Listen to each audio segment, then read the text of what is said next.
What's going on, everybody? Poem here at Late Night Gaming, and I'm with Loopy and Remedy. And this is the next part in our top 6 decks in Star Wars Unlimited Spark of Hope meta. And we're going to be going over a Sabine Green deck here. We're going to be talking about a variety of things related to this deck, including deck construction, Mulligan strategy, piloting decisions, the cost to build this deck, matchups, and ways to counter the deck. So the first thing is deck construction. So Loopy, do you want to tell us a little bit about the 50 card deck that we've gone with for Sabine Green here? And this is representative of what you might see in the meta. So can you tell us Yep. about this list? Yep. So I think it's a very popular deck right now for a couple of reasons. I mean, it's a relatively cheap one to build. It doesn't actually play any legendaries, and it kind of builds itself. It leans into the strength of Hero Red. I mean, you have key cards here. The A-Wing, which is probably the best 2-cost space unit in the game. Sabine unit is a very, very strong unit that kind of automatically takes care of shields.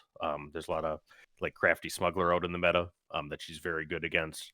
And then you have Red 3 and K2SO, which are both excellent cards for it. It's built to also have pretty much exclusively Rebel cards.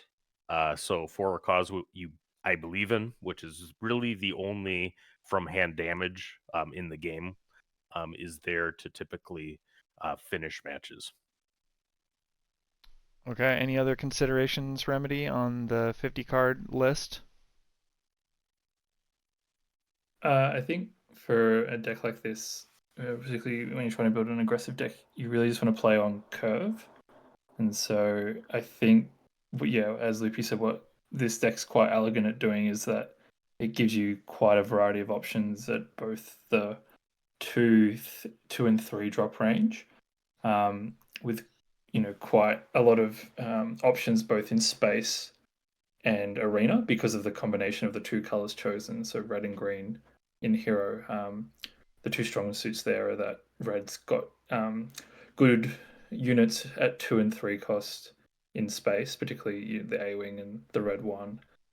Sorry, red three, and then in the ground arena, not only is Sabine probably one of the best two drops in the game and very flexible with how she can work. You can either ping an additional damage and trade into a 3 health opponent, or you can deal 2 to something and ping base for 1, or you can deal 3 to the base. So it's very flexible. And then the green really brings the heat with the Battle Marines, which are sort of costed slightly above what they are compared to other units in the game. They're a 3/3 for 2, with the Echo Base Defender being able to protect your 2 drop play going into the second round. So I think that's probably the main emphasis, is that it really sort of provides that on curve ability relatively easily. You sort of have, like 15 2 drops and 3 1 drops. So that's almost 40% of your deck being Yeah, able to be so played on round one. Yeah, so the other reason why there's a lot of 2 drops is because there's not really a great 4 resource card in this deck other than K2SO. There's really the only 4 resource card. And so you don't really have very many other options in this color palette. So what you're planning on doing on that 4 resource turn is actually dropping 2/2s, most likely, unless you have the Spec Force Soldier and a 3 cost card. That could happen, but most likely you're dropping 2/2s on turn 4. So you just need those twos. That's why a card like Rebel Pathfinder, which is somewhat weak, you would say, it's kind of not the greatest stats on this card. It finds its way into the deck just because of that particular need to spend all of your resources on that 4 resource turn. And I think the other major deck building thing is, for people that are newer to it, is just the leader in the base. I mean, Energy Conversion Lab is extremely powerful. It gives ambush. I mean, we'll talk a little bit about what targets it likely uses because there's some cards in here that are probably triggered for the ECL. And then Sabine herself is the only leader that has unconditional exhaust for damage, and she shortens the game by doing damage to each base. Yeah, she's a So very Yeah, I think. powerful, very, very powerful leader for sure. Go ahead, Remedy. Oh, I was just gonna say, and like to add to what you were saying before, poem, like the game can get wildly out of control on that fourth resource turn because of what you said.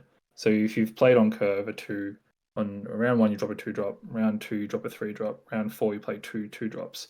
That's four units your opponent has to deal with, and then on top of that, Sabine comes out, creating, up to a total of 5 units, each with at least 3 health each that the opponent has to have come up with the answers for using only a two, three, and then four resource turn.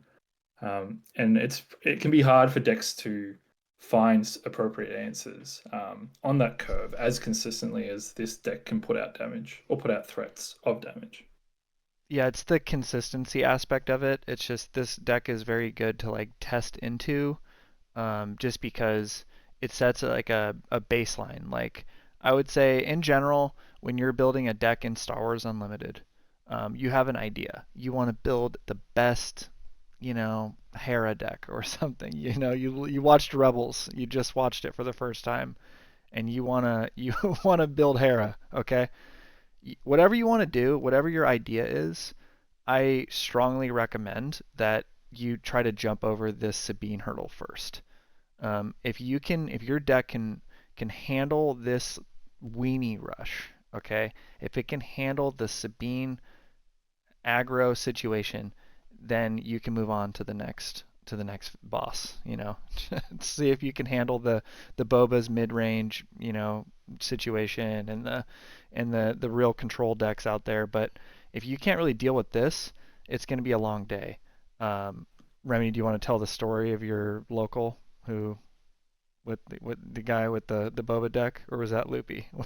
Who was the guy with Uh, the Oh yeah, so I guess the other thing to say is like I think this deck's actually very fun to pilot, because it's doing a lot of what the fundamentals of this game are trying to teach very well. So like it's sort of like you play on curve, you swing in for damage, and you're putting threats out that your opponent has to deal with, and it can streamline a lot of your decisions as to what you're going to do each turn, which makes it a bit more accessible, I think, than some of the more complicated decks. Exhibit A would be, yeah, an opponent bought all the cards, a new player bought all the cards for the Boba Green deck, having never played the game before.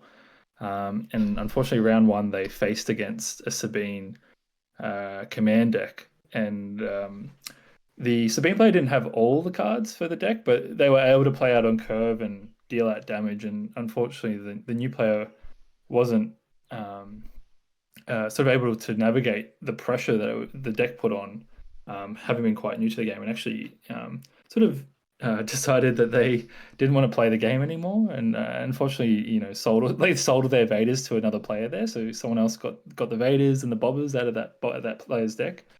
Um, and so yeah, I think if you're not ready for it, I, I I, just I wish I that guy would come to my local. and I'd I be heard happy. there was a table flip involved.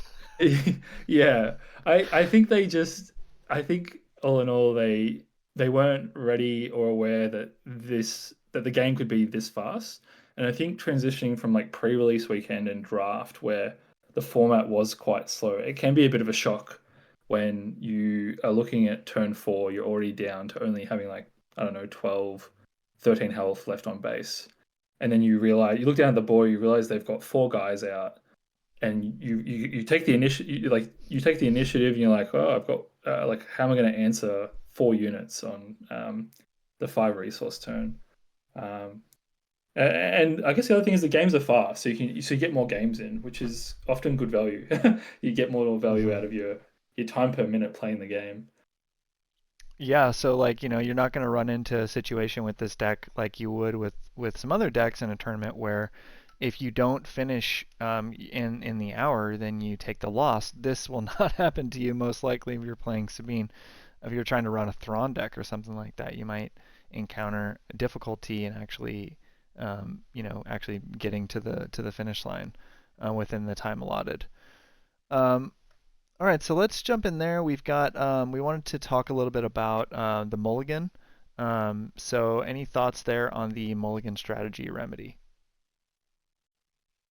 So in Sellers Unlimited, you draw 6 card hands, and I think generally what I'm looking for in an opening hand, depending on what sort of, so it depends what you're playing against. So if you're playing against a mid-range or control deck, I'm often looking just to be able to play on curve and have flexibility to play a 2 drop in an arena that they don't play in.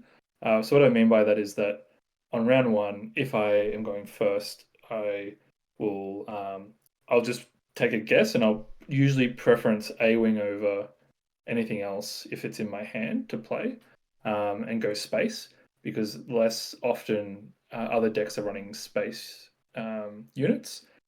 But if it's in the mirror, I often want to know where they're heading before I dictate where I will go.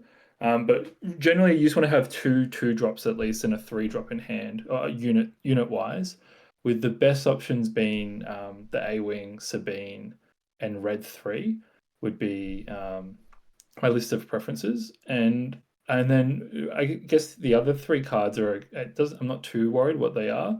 I generally mulligan whatever's the most expensive card in hand, unless it's for a cause. I'll often try and hold that if I can, because that sort of gives you reach going into turn 4 and 5 to close out the game.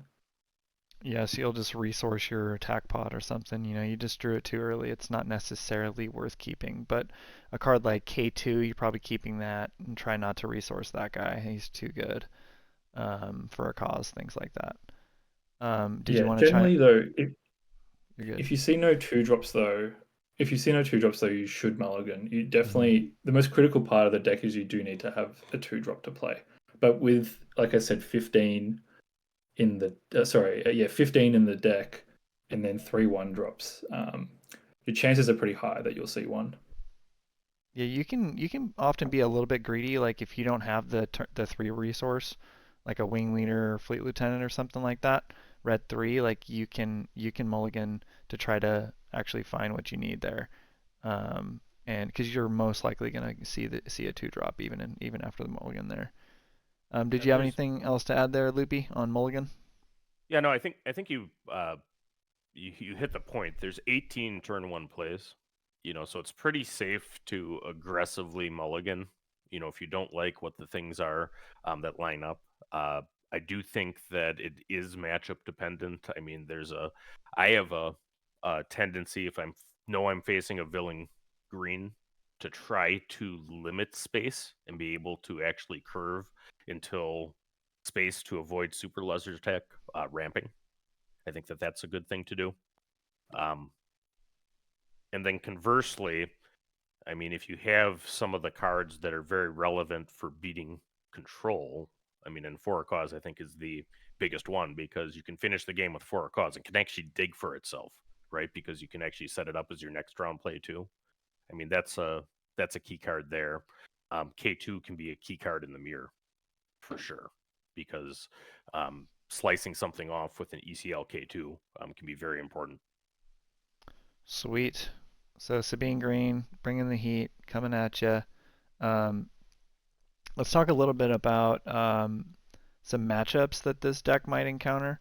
So, what are some matchups that this deck is definitely kind of favored into? Would you say, like, you're feeling good if you're bringing this and you put it on the table? Vader. I mean, I think Okay. that when you have the green red villain decks, I mean, I think they're susceptible to aggro, and particularly Sabine aggro because she can continue to do damage potentially before it's done. And I think Palpatine's another one that falls into that category. I've seen Palpatine decks that are very, very teched against Sabine, but then they probably lose some of their ability to be the biggest control deck. Yeah, I've seen the control decks actually be able to reach down and deal with Sabine. Actually, the Idens and Krennics and things like that. It's pretty interesting how far along those decks have come. They've gotten enough tools, I think, to be competitive, if not favored, if it's the right build with the right pilot. They've learned that, again, the lesson that we've shared, which is that in constructing a deck, you need to be able to kind of beat Sabine first. So those control decks kind of start with that, you know, trying to get, a structure in place in order to deal with Sabine. And then those control decks can kind of reach down and deal with the Bobas and things like that at times as well. It's a so Sabine's not just like a guaranteed win for you. She is susceptible. She can be controlled, and it's not a sell your card situation if you lose to her. It's just how can I how can I refine my deck a little bit, tweak it, refine it, understand what's gonna happen here, and make sure I have some answers in place. So pack your sentinels, pack your exhausting, bouncing, pack your mitigation, um, and go from there. So, any other thoughts on matchups? Like, what about matchups that this deck is favored into, or is weak to, rather? Well, I mean, one deck I know that eats it alive is Truant Blue. Probably any mono blue deck is extremely good against aggro, for a whole bunch of reasons. But because that's where units are. I think that it also has a really hard time into the yellow variant of Boba. I mean, I think green Boba and Sabine are relatively even to where the better pilot has a good advantage, but I think Sabine really does struggle with cunning the card in mono Boba. I would agree with that. I play some Monob Boba, and I feel pretty confident into Sabine, I would say. Just I did a whole if you haven't seen the Mono Boba deck tech video, definitely check that one out where I discuss that in more detail. But there's definitely some tempo strategies that you can employ there to kind of slow this deck down. The bouncing, the exhausting, there's options there in the mono build for sure. Any other thoughts on Sabine Green before we wrap this video up? Are we going to talk about the ways to counter Sabine? Well, let's do it. What do you got? Okay. So my best advice, and I think this is exactly right, is the key to beating it in a close matchup is killing the turn one play or not allowing it. Okay, so unlike many of the times, uh, say you're playing Vader, okay, you usually want to always play something turn one, right? But it may be that the best thing you can do is actually just hold an open fire, take the initiative when Sabine plays something, and zap it. And the reason is the 3-drop or the 3-cost units, Fleet Lieutenant and Wing Leader. Both of them are terrible without another unit. Yep. The play with Vader that I've seen is the red. This isn't really a meta thing, but a red mono red Vader. You play a 1-drop, you ping with Vader, and then you Tarkin Town to kill any turn one play in the game. So if you want to try to counter this, that's an Yeah. option. I don't know if Vader can actually beat Sabine, but maybe Uh, that version can. It's interesting. Inquisitor is actually pretty good against it because one thing Inquisitor can usually do, especially if you're running security complex, is kill the first one play. I think we played a game that was probably on stream where I was on Inquisitor Blue, and then you lose your turn one play to a rollerblade. I mean, I don't Who's know the that who's the Sabine comes back rollerblade on again? Who's the rollerblade for the the the, non-late night listeners? the Scout Bike Pursuer. You Okay. know the grit unit that should be in any Inquisitor Blue deck for sure. But that is the game plan against Sabine. A lot of times with Inquisitor, I'll try to figure out which arena they'll be in and keep something that will kill from there. I have open fires in the Inquisitor deck primarily just to deal with Sabine because it's so much better than Force Choke. You can open fire the A wings, All right. but if you don't do that and the A wing gets a wing leader on top of it, you're probably going to lose that game. Mhm. Okay. So take initiatives that you can open fire before they can wing leader, because then you're just kind of toast if you don't have like a takedown or something. Right, and if you're a Sabine player, you'll know that, right? Because if you kept the wing leader expecting to hit the A wing with it as your next turn play, and all of a sudden the A wing's gone before you can act, that's a real bad feeling. Okay. Remedy, you got Um, any thoughts, closing thoughts here on Green Sabine? yeah, I think when you're thinking about how to tackle a deck like this, it's sort of a three-pronged approach. It's how do you like you got to work out what their deck's trying to do. Their deck is trying to deal enough damage to you before you can stabilize, and often that means before you can get your leader out and get your bigger plays out. So you've got to work out strategies to disrupt that tempo in the early game, which often means packing some removal or some way to favorably take units off the board and keep your units on the board. The other thing is how do you slow down their high end plays or like lock down like the later game plays? And I guess the two thoughts I have, or like how do you minimize the value of Sabine coming out on turn four is probably a better way to put it. And I guess to Loopy's point, like the answers are cards like Takedown, cards like I think Force Throw is sort of where I'm at the moment. Like cards where you can deal a large amount of damage early in a game to just clear threats, and then understanding that you're probably going to take some damage in the early game, but it's trying to mitigate where you can and try to stay as healthy as possible.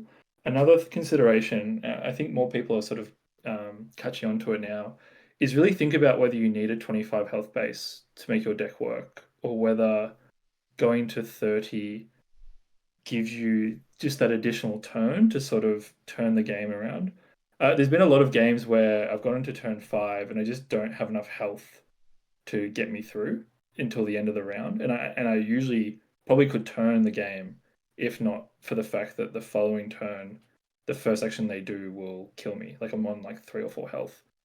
But if you have an extra 5 health, they usually need 2 actions to close out the game, and that means you do have a bit more game into that sort of deck. Um, and so to that point, I think I still think there's room to breathe in terms of how you address this matchup. The problem is that because of how the meta is currently constructed with Boba Green being in the mix, it can be really hard because as soon as you tech it for Sabine, your matchup to Boba, I feel like often can suffer a little bit because that deck is so flexible. And so I guess that's something to be mindful moving into the sort of the next week or so. But I still think there's still lots of opportunities for experimentation. Like I'm trying to build Han Blue, and like Luke Red is something else that I'm really enjoying. I think the meta is probably more wide open than um, some people would have you believe, but I think it's definitely a deck to that like keeps other decks in check, and that's what aggro really does. It's making sure you're not getting too greedy with what you're trying to do with your decks. Yeah, you can throw this Um, one onto felt Yeah, table, and it might beat you sometimes if your deck sucks or whatever. yeah, and it's Palpatine Green, something like a really really greedy deck. Palpatine Green, I think, is an example of that. I mean, it feels good until you run into an aggro, right? I mean, Yeah. because yeah, um, but you know, there there is should a be that point that you have to balance, have I answer, think. right? Yeah, yeah, and different people have different play styles, and I think what has been really impressive is to see sort of the community's thoughts on how this deck is constructed and where sort of the high end is sat at the moment.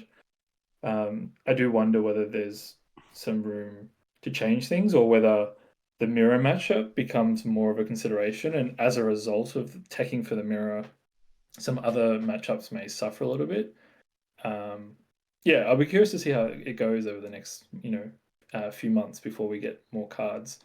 Um, I guess one last thought. What's your guys' thoughts on Medal Ceremony? I think that card's sort of made its way into the list, and I just was curious to hear how you guys have found that card being played, uh, I'll tell you either what in I this deck think. or others. I'll tell you what I think after Loopy says what he thinks, because he looks like he got something right on the tip of his tongue there.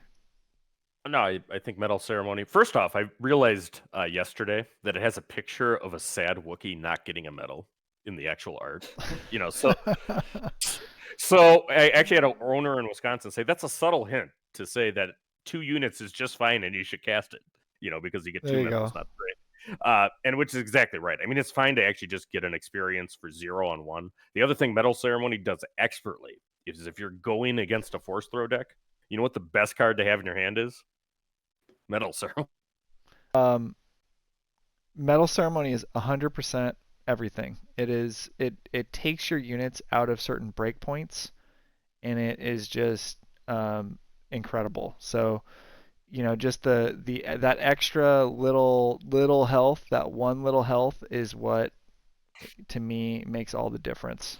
It can get your Sabine out of a takedown range. It can just prevent certain 2-for-1s. It can allow you to get hit and survive from a 3 attack unit. It's just really super key and super important. And yeah, I would not leave home without your medal ceremonies, 100%.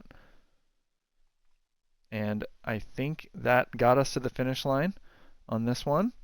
And I want to thank my pals Loopy and Remedy for joining me here for this deck tech. And again, this is um, just a small part of our best 6 decks in Star Wars Unlimited series that we are currently working on. So be sure to check out any future videos that we have coming up on that. We've already got the Monob Boba version out. Check that one out if you haven't watched that one yet. And if you made it this far, you are my hero. Later.